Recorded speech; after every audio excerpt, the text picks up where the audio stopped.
Malam itu, hujan rintik-rintik menemani kesunyian rumah kecil mereka. Di dalam kamar yang remang, Raya menatap langit-langit, dadanya penuh sesak. Ia merasa ibunya selalu dingin, terlalu sibuk dengan pekerjaan rumah, jarang sekali mengajaknya bicara dari hati ke hati. Ibu bahkan tidak peduli, gumamnya pelan, matanya berkabut. Di dapur, dia menghela napas panjang, tangannya lelah mengaduk sup hangat yang mungkin tak akan pernah mendapat apresiasi. Seharian ia membersihkan rumah, memasak, dan memastikan semuanya berjalan baik.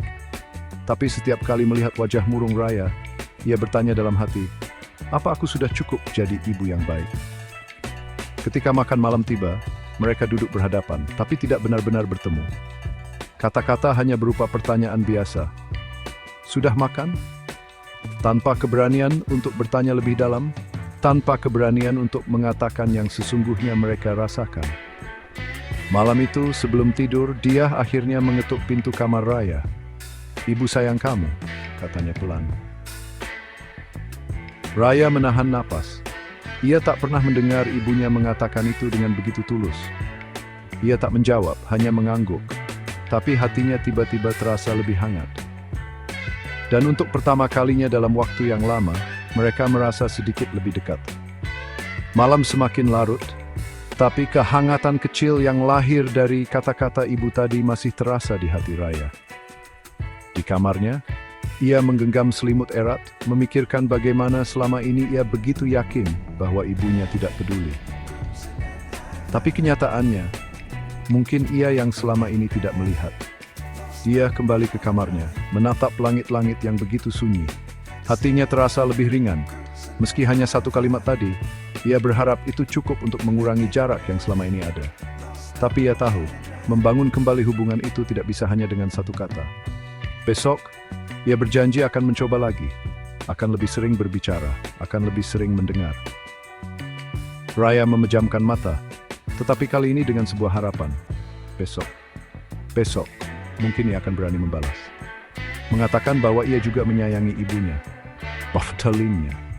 Karena terkadang rasa sayang itu ada, hanya saja terhalang oleh ketidakberanian untuk mengungkapkannya. Hari menyapa dengan sinar lembut menembus jendela dapur tempat dia menyiapkan sarapan.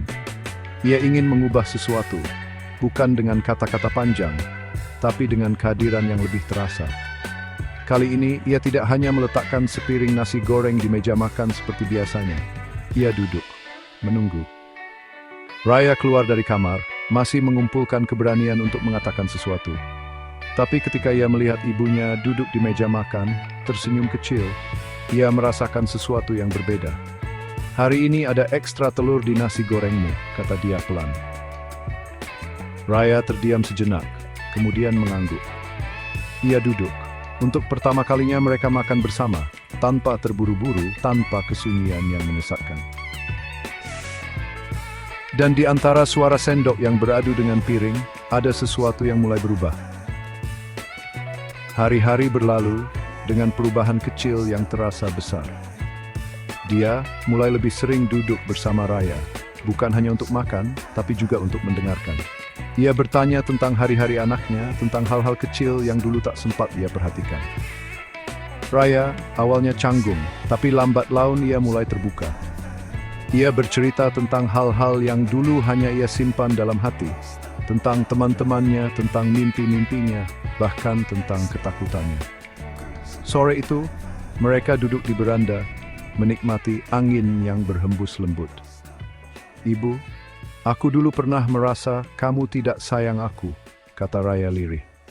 Dia menoleh, menatap anaknya dengan penuh kasih. "Aku selalu menyayangimu, Nak. Mungkin aku tak pandai mengungkapkannya, tapi itu tak pernah berubah." Raya mengangguk, matanya sedikit berkabut. Dan di antara hembusan angin sore untuk pertama kalinya, mereka benar-benar memahami satu sama lain.